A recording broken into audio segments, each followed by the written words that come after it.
Basta pag instead pag-chismisan ka, hindi yan agad yung kasama mo sa fast food, kasama mo kumain, yung boss mo, itry nyo lang. Itry nyo. Or ipakausap nyo sa akin, pagkakit ko yung boss mo. Baka mabaliw yun, mag-7-7 hits yun. Di ba? Kasi may approach ako sa mga ganyan eh. Sa Pilipinas, since kompleto pa yung package, dito hindi pa kompleto eh. Sa Pilipinas kasi may insurance, may medical check-up, may scholarship, may produkto, and may ATM. Tama? Kaya pag nilagay kami ang presidente ng company, minsan yung nire-recruit ko yung empleyado ko, minsan ang tingin niya small time. Pero sabi ko, let me talk to the president. Sabi, bakit? Wala, may proposal ako maganda. Teka muna, ako muna. Sabi niya bigla. Kasi natadread siya, baka pauna ko pakausapin yung may-ari. Kasi may approach ako sa may-ari. Pwede ko sabihin sa presidente na, do you want to reward your people with insurance? Ako magbabayad with no extra cost on your part. Siyempre, sagot niya, oh, correct. Do you want me to help all your people to a free medical check-up? No extra cost on your part? Ako magbabayad. Ano sagot niya? Yes. Yes, di ba? Gusto mo, bigyan natin lahat ng empleyado mo ng scholarship. Wala kang papayaran. Ano sagot niya? Yes. O, di ba? Nasa package yun eh. May approach eh. Alam mo may approach. Simple lang eh. Minsan naka-t-shirt alang ako eh. Tama ba? Masasabihin ko sa kanya, mag-present lang tayo. Pag may bumili dyan na, siyempre ang iniisip ko, global pack, right? Lahat ng lalabas na pera sa company mo, 40% na kayo sa gusto. Ano sagot niya? Yes. O, correct. See? So, ibig sabihin iba yung approach. Sa approach na yan. Kaya, hopefully, makausap ko si Nomer. Pilitin niya makipagtayaan dito.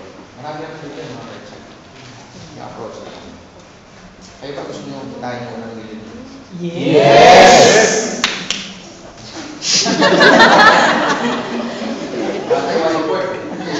Ganto na lang. Ganto. Alam niyo ba yung ginagawa ng mga magti 3 months pa lang ginagawa ito ng mga nasa Manila? Share ko na rin sa inyo para mapabilis. Na hindi yung binabanggit yung word na MLM or networking. Kasi maraming, bukod sa dalang-dala na, marami na rin mga dinaanan yung mga tao na napangakuan pero wala man, hindi na de-deliver. Correct? So, siguro, babalik na rin yung presentation daw kung gusto nyo mag-close ng gano'n. Marami kasi untapped market, lalo na sa Pilipinas, yung mga negosyante yung pinakita. Mga may-ari ng gasolinahan, mga may-ari ng mga channel. Kasi hindi nila, akala nila 1.5 lang. Siyempre, kung 1.5 lang, mapakita mo, oh, may 1 left, 1 right, 1.5. Siyempre, small time talaga yun. Tama? Ang gawin mo, sabihin mo sa kanya ganito, turuan mo kayo. May whiteboard marker. Wala kayo.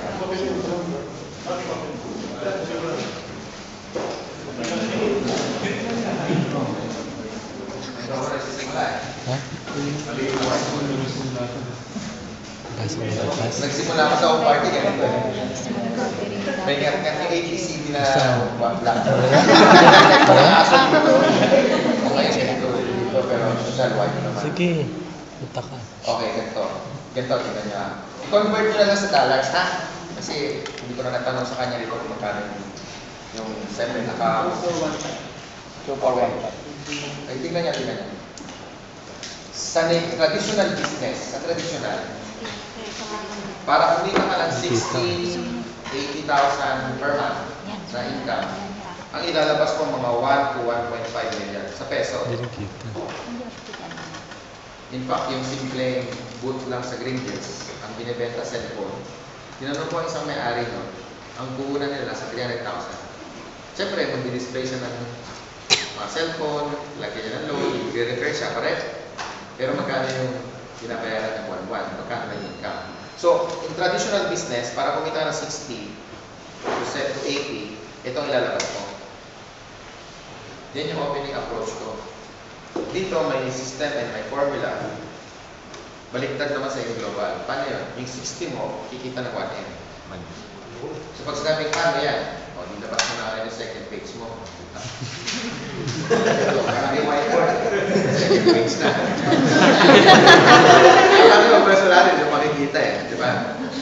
Ang unang approach mo ngayon, i-demo mo yung product para magkaroon ng interest doon yung tao.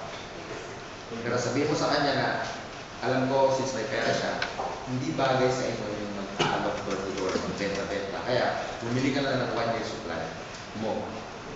Magkano yung 1 year supply? So, 60,000 sa peso, kayo na lang pa-convert. 7x, no? So, pag yan bumili ka, ang hahanapin mo lang, i-refer mo lang ako sa mga friends mo na bibili rin ng 1 year supply. Mga 8 sila. Yan. Siyempre, next stage na. Naubos sila. Okay, Xerox yun na lang yan. Ngayon, papalik tayo. Sayang. Pag ito bumili ng 1 year supply, good news, tigil ka na. Okay? Sa peso, ang income nito kagad, nasa 130,000. Income nito ng 7 na house na yan. Kaya hindi na maraming bilog-bilog. Yung 7, isa na lang na square. Okay? Yan ang unang check mo sa peso, ha? Pag ito nag-refer ng 8, tumigil na to, di ba? Tutulungan, yun yung trabaho mo ngayon. Tutulungan mo siya, kausapin yung 8 na yun. Nabibili rin ng 1 year supply yung mga to. Siya naman ang may 130. Ikaw naman may 1 million. Okay?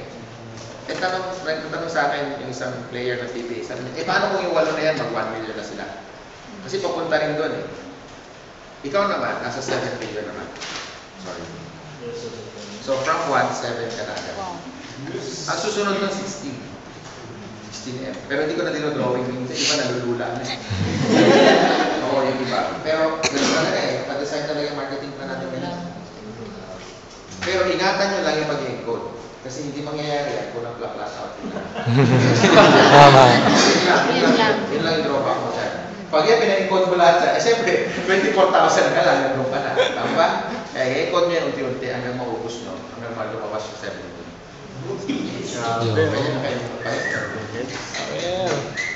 Tapos, sabihin mo sa kukunin mo, kung hindi ka nila makakuha na 8, huwag ka na muna sumama sa program ko, bumili ka na ng product mo, like, bilta mo na siya na 345. 3 months supply niya, or 2 months niya, nagagamitin. Kasi masisira yung program mo pag hindi siya makahanap ng 8. And sabihin mo, of course, forget the 1 million also. Yun yung approach na ngayon ginagawa halos lahat sa Manila. So, mas magandang